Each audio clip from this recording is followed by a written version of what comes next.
Hello, everyone. Welcome to the Revolution 250 podcast. I'm Bob Allison. I chair the Rev 250 Advisory Group. We are a consortium of about 70 organizations in Massachusetts planning commemorations of the 250th anniversary of the American Revolution.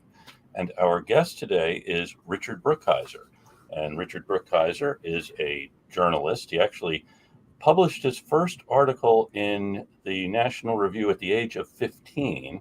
And at the age of 23, he was an editor, and he is a senior editor at the National Review. He's also published in The New Yorker and Cosmopolitan and Commentary and in Vanity Fair and other venues. And I first got to know your work in a big way in the 1990s when you wrote a book about George Washington. And that's the first of maybe a dozen books now you have written about history, particularly focusing on the founding. You've written about Washington, Madison, Marshall, Gouverneur Morris, Hamilton, John Trumbull, and a book about Abraham Lincoln called The Son of the Founder, or The Founder's Son.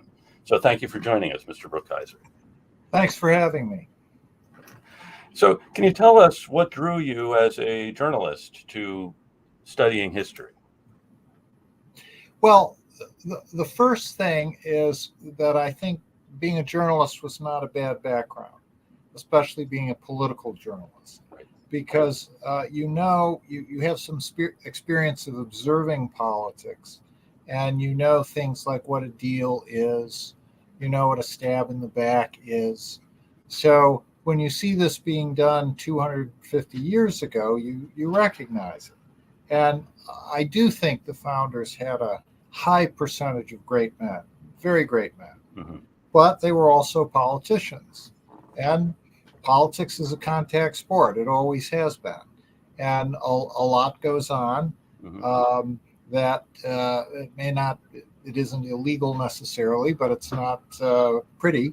But you have to be aware of that. Also, there's the fun of politics. You know, just the inherent interest of it, how things happen, how things are made to happen, how people get drawn into it, how they make careers out of it. So that was sort of where I was coming from. That was my background. But I got attracted to this era when I was in college for two reasons. One reason was I was taking a course on Thomas Jefferson taught by Gary Wills. And I was an undergrad at Yale. He was then teaching at Johns Hopkins, but he had this adjunct position. He had a fellowship, so he would come up every other week and do like a 4-hour seminar on Thomas Jefferson. He was getting ready to write Inventing America, which was his first book on Jefferson and on the founding period. And he liked Jefferson. He thought he was fascinating, very quirky mind, interesting figure. But I could tell that he loved George Washington. It was just a different quality when he spoke about Washington, and he sort of used Washington as a stick to beat Jefferson with sometimes. Gently. He did.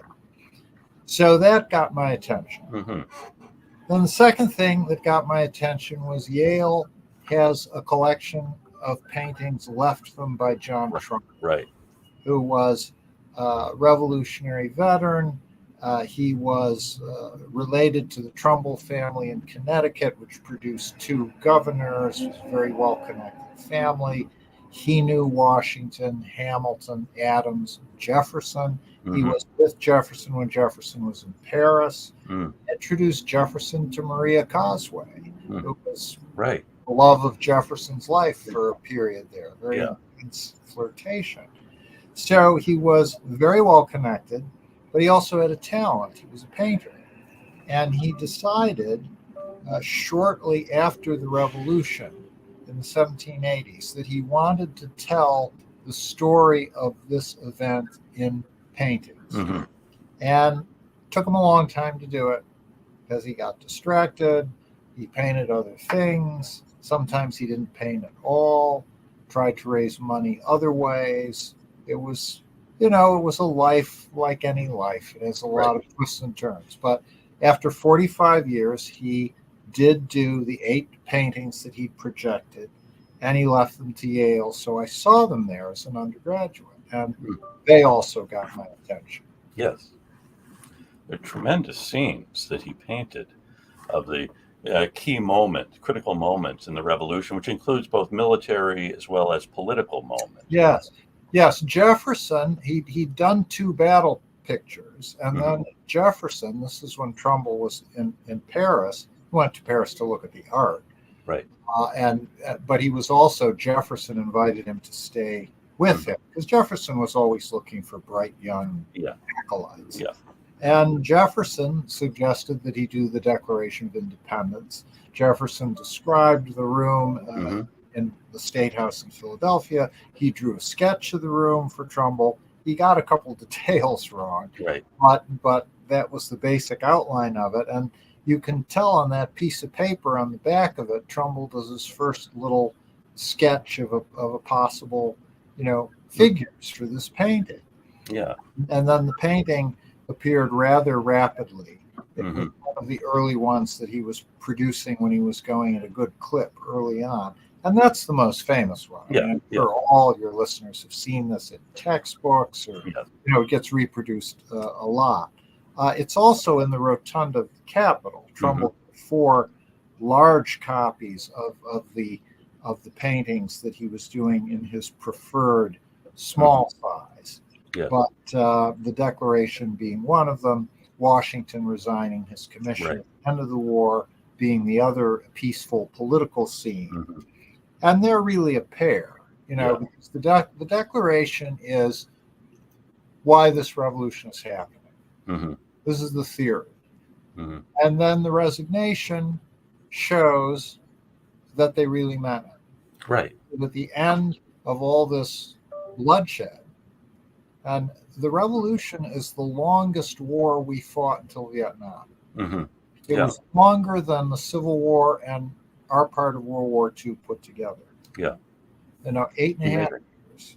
And after all that, at the very end, Washington goes home. Right. He returns his commission to Congress.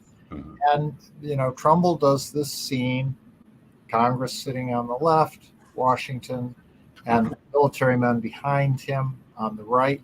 And with very little tweaking. This might have been Cromwell dismissing Parliament. Right. Yeah. It could be Napoleon dismissing the Directory. The military men saying, okay, you've been talking, we've been fighting. Right. Now we're going to be the law. But that's not this scene. This scene is, my authority was yours. You gave me this. Now I'm giving it back to you, to whom it has always belonged. And when Trumbull was talking about this painting with James Madison, who was president, and Madison said, yes, it was a glorious action. It was a glorious action. And it was. Just honestly, there's a wonderful scene when George III is asking Benjamin West, another artist, what he supposes Washington will do now that he's won the war. And West says, I imagine he'll go back to his farm. And the king says, if he does that, he will be the greatest man in the world. Yes. And West was Trumbull's mentor. He came to England to study painting with West, and West was an American.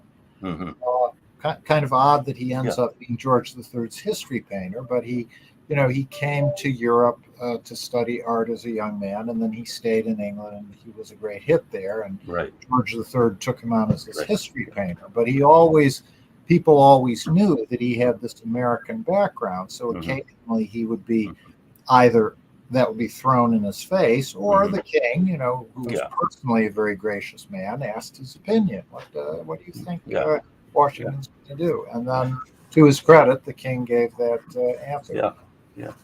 Now, I noticed as you were talking, of course, about Garry Wills and Jefferson, that you have written about a lot of the people around Jefferson who didn't really like him or didn't get along. The Adamses, Gouverneur Morris, Washington, but never Jefferson. I wonder if you have a Jefferson project in the works, or you think Jefferson's been done enough.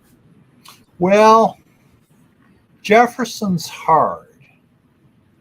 I think of Jefferson's mind as like a house with a lot of rooms, Mm-hmm. and they don't all have connecting doors. Yeah.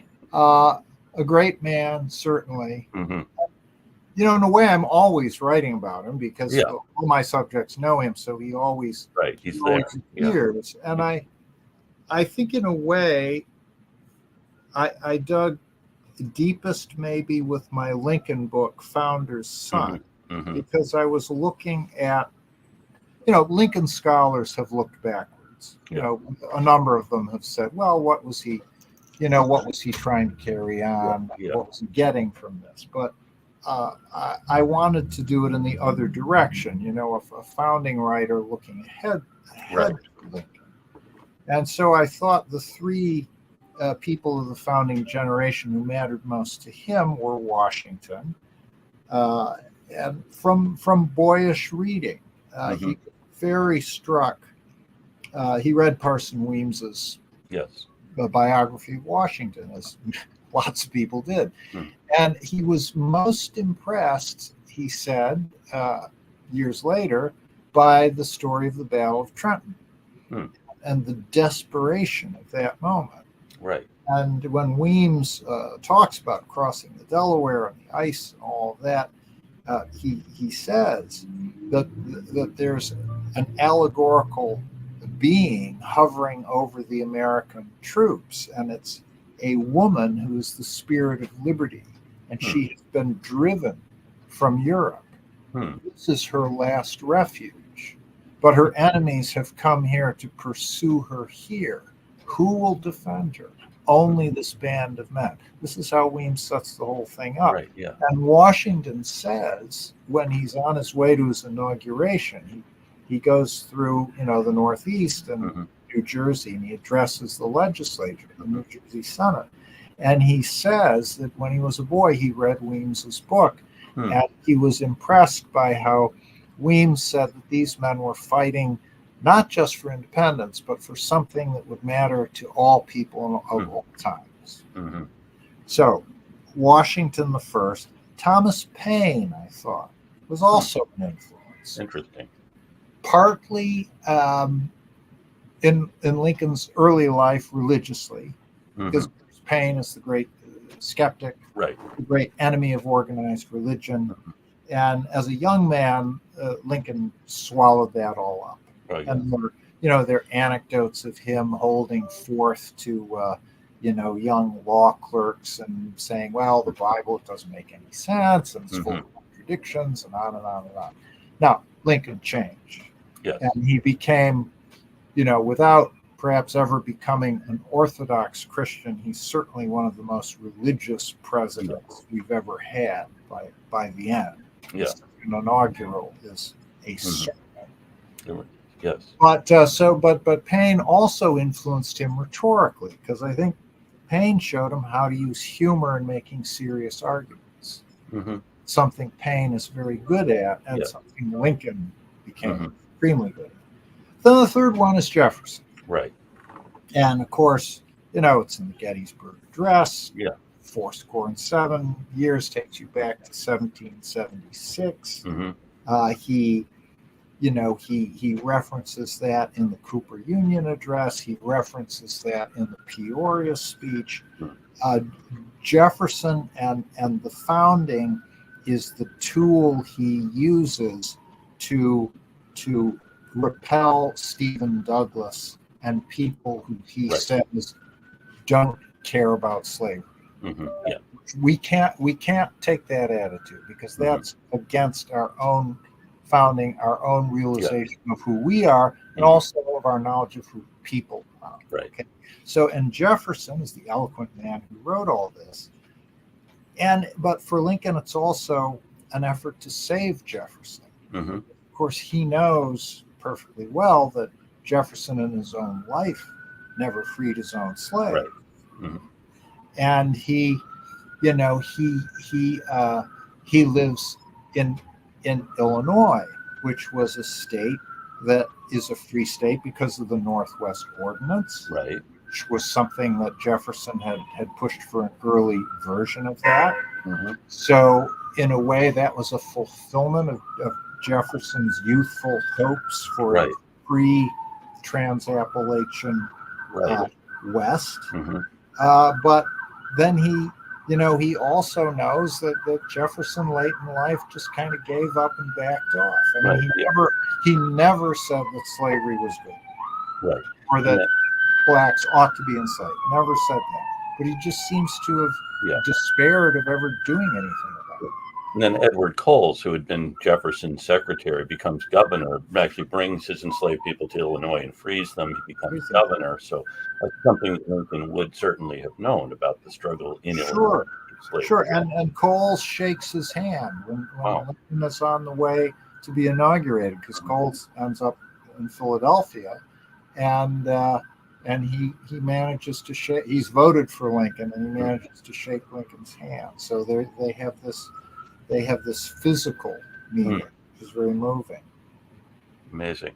And again, and Lincoln does take seriously the idea that all men are created equal. As you said, he uses that against Douglas, and the others at the time are saying, no, it doesn't mean what it says.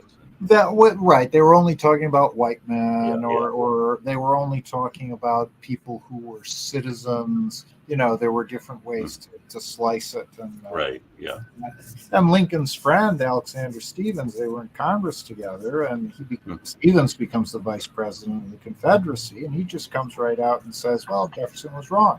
Yeah, Jefferson thought that, but he was wrong, and we in the Confederacy understand this. Yeah. So, and again, it's always hard to say what Jefferson would have thought had he been there in 1860, 61, or Madison. Do you have a sense what Washington? He's on the emblem of the Confederacy. Frederick Douglass, if Washington or Madison showed up, they would have hanged him in the Confederacy.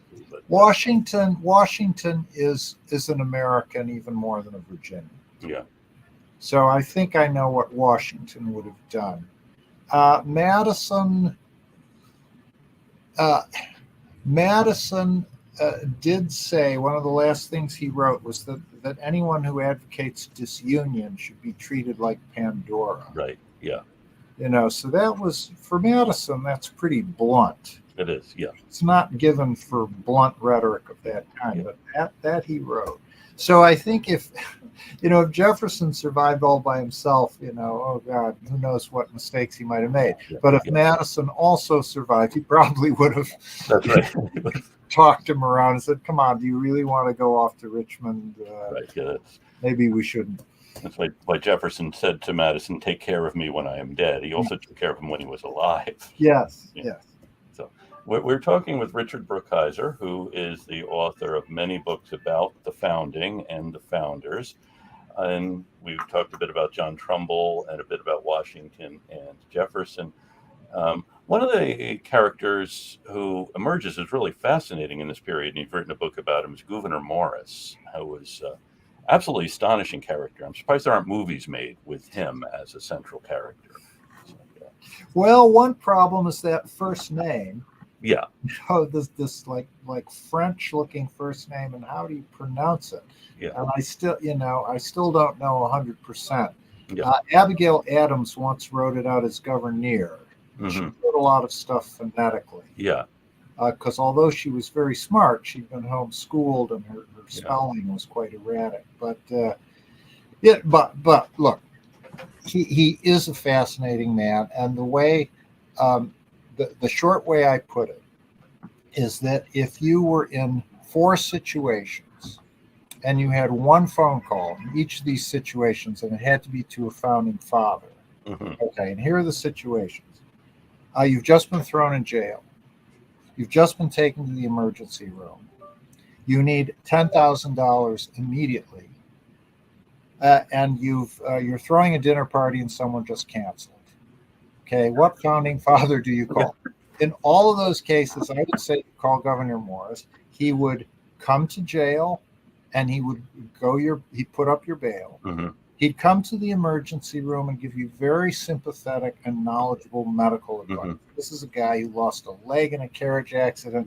When he was a little boy, he poured boiling water over his own arm, and he knew from medicine, and he sympathized. He would loan you the $10,000, might even give it to you, depending on how, your circumstances. Then finally, he would be a great dinner guest. Just don't seat him next to your wife. Yeah, There might be he might stay longer and after dinner than you would like. Yeah. He winds up marrying actually a relative of Jefferson's, the late in life. His Right. She's a Randolph. Randolph, yes. When Jefferson has a Randolph connection, and she, she was on hard times because she had been indirectly accused of adultery and murder. Yeah. She was. The story was that her. She had been having an affair with her cousin, who was also her brother-in-law, her sister's husband. Right. And that she had given birth and that they had killed the newborn. Yeah. Now, he was charged with this in a Virginia court, or rather, he went to court to prove his innocence. He said, look, these rumors are going around. If anyone has any proof, I invite them, to come to court and prove it on me. And then he discovers he has to defend himself. So who does he hire? He hires Patrick Henry and John Marshall. It's the first dream team, the great dream team. Right. And Patrick Henry examines the witnesses. Marshall prepared the arguments for the defense. And so he was clear. The jury didn't even leave the box. They acquitted him. Because all the evidence, people seeing things. Did Nancy Randolph look pregnant? Right. She'd asked for a drug that could produce abortions, but the drug had other uses. Every piece of supposed evidence could have another interpretation. So he gets off. But still, there's this taint. This woman is involved in the scandal. And so 20 years later, Morris meets her in New York. She's been kicked out of the Randolph house, and she's drifted north, and Morris wants a gentlewoman to run his household. He's unmarried. He's got a bunch of servants who don't get along with him or with each other, and he wants some gentlewoman to bring them into line. So he hires her. He assures her that he will only love her as much as he can. He's not going to force himself upon her, but he wants to make that clear up front. And then they do get engaged, and his nieces and nephews are very unhappy with this because he's been a bachelor and he's got money, and they were expecting to inherit. Right. And so he told one of them, well, if the world were to marry my wife, I would have, of course, considered its opinion. But the world isn't. So, so they marry and very happily. And they have a son who does inherit. So, but the importance of him historically is a couple of things. He is the draftsman of the Constitution. Right.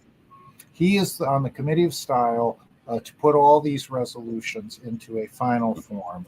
He not only does a very good job, and scholars are beginning to recognize this even more than I did in my book. He really shapes it in such a way that he's almost like a pitching machine, sending balls down the strike zone for Team Federalist to knock out of the park. Right.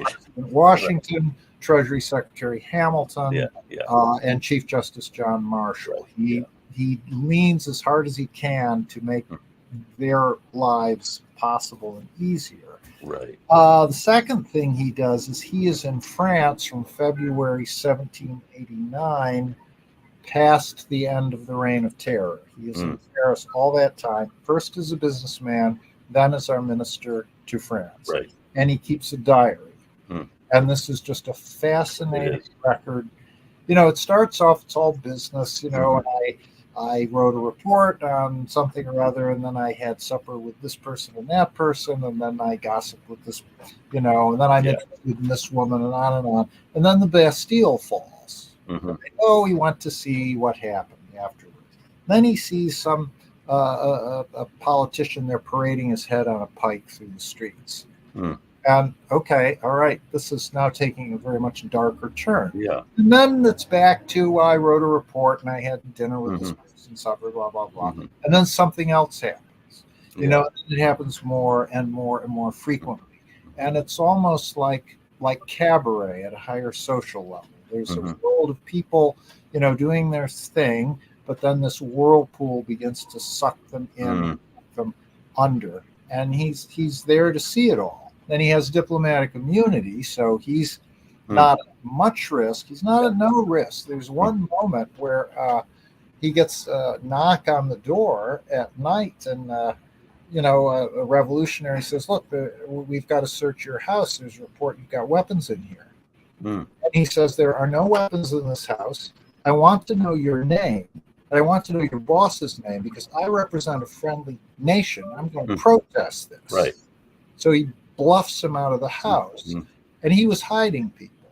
Oh, wow. Didn't have Wow. weapons, but he had people he was hiding. Wow. So then the next day, the higher up comes and says, "Oh, we're very sorry about Yeah. all that, but these things do happen, but we're sorry." Hmm. So there was some danger. So that's a thing he does. And then the third thing is he pushes for the Erie Canal. He's an early visionary about that. The man who makes it happen is DeWitt Clinton, who's a younger politician, Right. and outlives Morris. But Morris is in at the beginning of the project. He helps survey the route, and he really sees what that can do for New York and for the United States. So those are his three legacies. And then the fourth one, though, the reason I wrote about him is he's just such a great guy. Yeah. And so much happened to him and happened around him, but it never dampened his spirit. Yeah. It's true. Yeah. Yeah. You gotta love that. Yeah. Yeah. We're talking with Richard Brookhiser, author of a dozen or so books on the founding, as well as on more books on other topics, senior editor at National Review. And talking about the French Revolution, of course, reminds us, and we've seen revolutions in our own era since, which end badly. That is the easy thing, even though it seems impossible, is getting rid of the bad old regime. But then the much more difficult task is creating something that won't be worse. We can name the countries which have had revolutions and how things have gone. So I always wonder why and how the Americans avoid that. They get rid of the monarchy and don't bring in the reign simply of a different set of tyrants. And I wonder if you've given any thought to this in your. Well, a couple of things. The enemy is mostly abroad. Mm-hmm. Now, there were lots of loyalists Right. in America, and a lot of them suffered during and after the Revolution. But most of the Native American population was either patriotic or indifferent and willing to go along with whoever won. America had experience of self-rule to a degree. Each of these colonies had at least one elected body of the legislature. Two of them, Connecticut and Rhode Island, elected the legislatures and the governors. Right. So there was some experience of politics and political life. And then, the third thing is the Americans were obsessed with politics and with political theory and political systems. Because the imperial crisis was like a 10-year long thing. And then people were thinking, what is going on? Why is this happening? Why do we feel suddenly oppressed by this system? What would a better system be? And so they thought about this, and perhaps because there was so little else going on intellectually and culturally, this is where a lot of energy got put. And then the fourth thing is luck. Yeah. A lot of them were very smart, and most of them, not all of them, but most of them were honorable. Yeah. And I think we have to give the honor prize to the commander-in-chief, because the military man always can have the option of oversetting the whole table. Mm-hmm. And that is something Washington does not do and never thought of doing. Mm-hmm. Has Washington surprised you as you've been engaged with learning about him, or are things about him that you didn't know, or that didn't turn out the way you imagined they would? Well, you have to do some work with him because he is more guarded than some of these other figures. He's a good writer, but he's not an eloquent writer. He's not a self-revealing writer or man. Occasionally, but really not.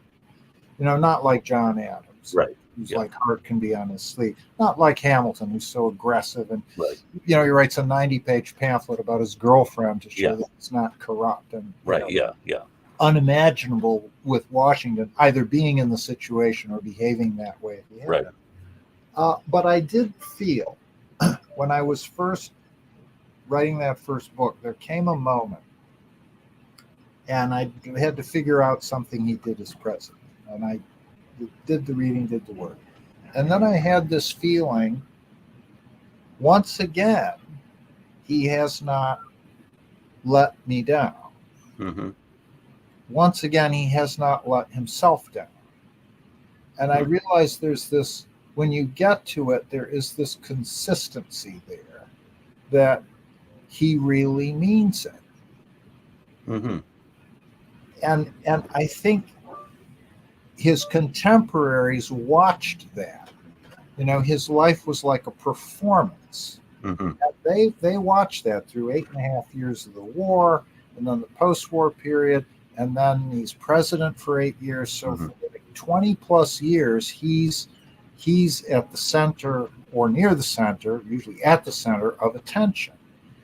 And there's some tension and anticipation there. No one ever says this, but it's like, oh, gee, suppose he missteps. Suppose he screws up. Suppose he disappoints us. But he doesn't.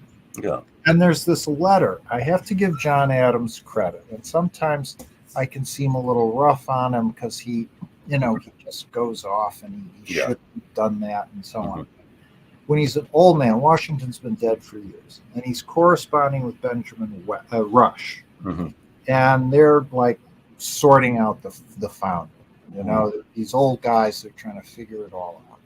And so Washington comes up, and Adams writes this charming, very Adams-like letter. Why was Washington so successful and popular? And he gives 10 reasons. And this is very John Adams-like. One of the reasons is, well, he was a Virginian, and in Virginia, all geese are swine. Right. Yeah. And they said, well, he was very rich, and he got a lot of money from Martha. Well, he was rich, but it didn't all come from Martha. And and he goes through these various things, and then he says that the people wanted to admire someone. They wanted someone like that. And then he quotes some cynical Renaissance pope saying, well, if the good people want that, let them have it. Meaning, it's all nonsense. Well, let them have it. And then Washington says, Adams adds, but they were not deceived. So he says, yes, they wanted someone to be honest and virtuous.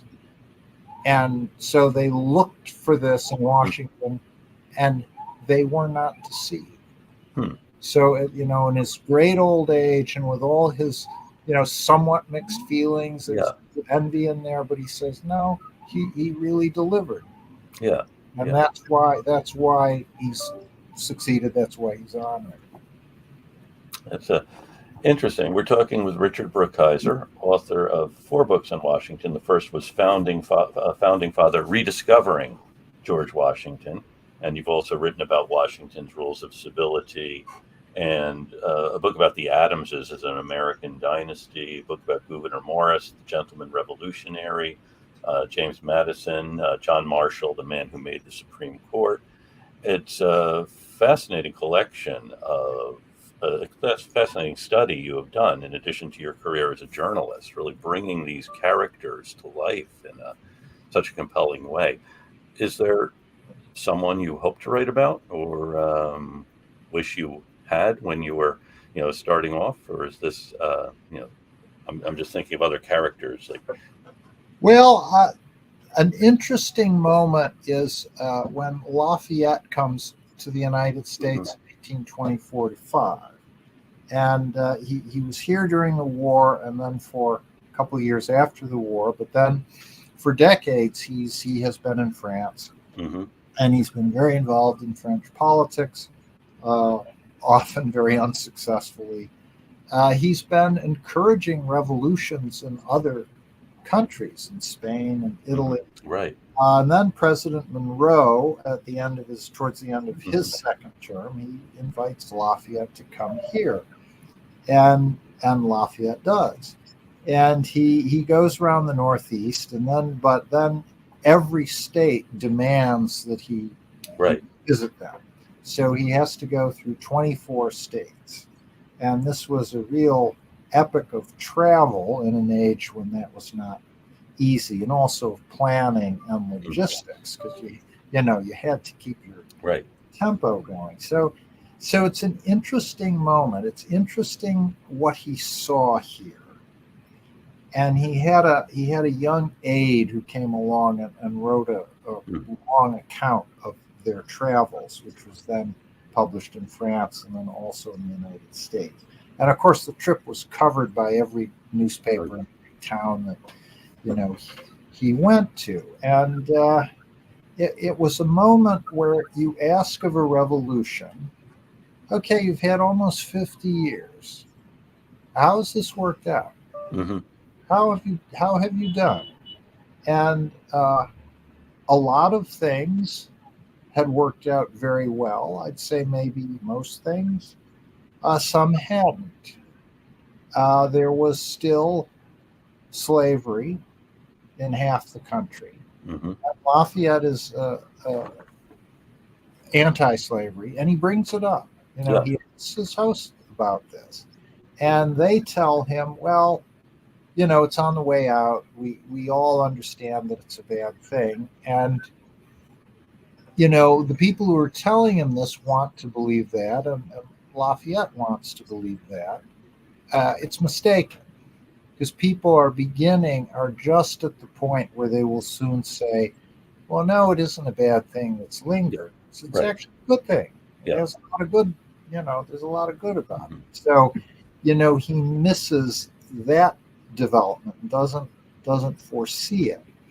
But so it's an interesting contrast between the still rather young United States and Europe, and it's an interesting moment of a revolution being able to judge itself both by the people who live there and also by this visitor and admirer from another country. So that might be something of interest. I've been thinking about that. That's a great topic. So I will leave it to you, or one of our listeners might pick up that story, because that is, as you said, really a tremendous moment.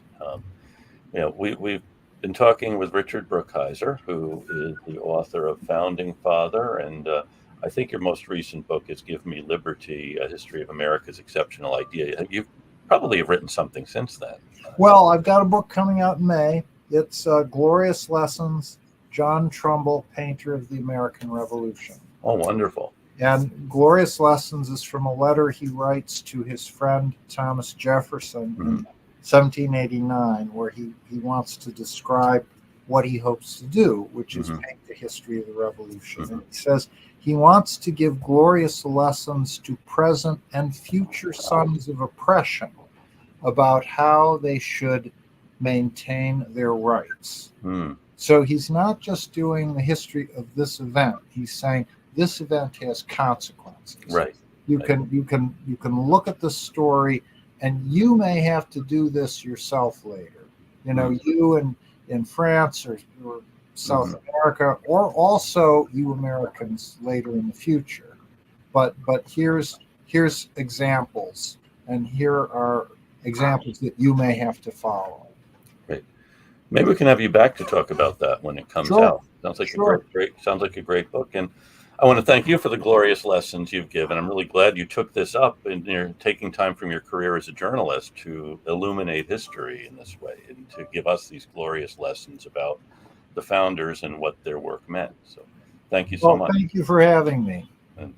And I want to thank Jonathan Lane, our producer. And, we have listeners actually all over the world. And every week I thank folks who have been tuning in. And if you are in one of these places and want to get some of our Revolution 250 gear, lapel pins, magnets, posters, send Jonathan Lane an email, jlane@revolution250.org. And this week I'm thanking folks in Philadelphia and in Goose Creek, South Carolina, Idaho Falls, Idaho, Pensacola, Florida, and in both Manhattan and Queens. And I think we also have listeners in the Bronx, Staten Island, and Brooklyn, Hanover, Massachusetts, Shelburne, Vermont, all places between and beyond. Thanks for joining us. And now we will be hyped out on the road to Boston. Thank you.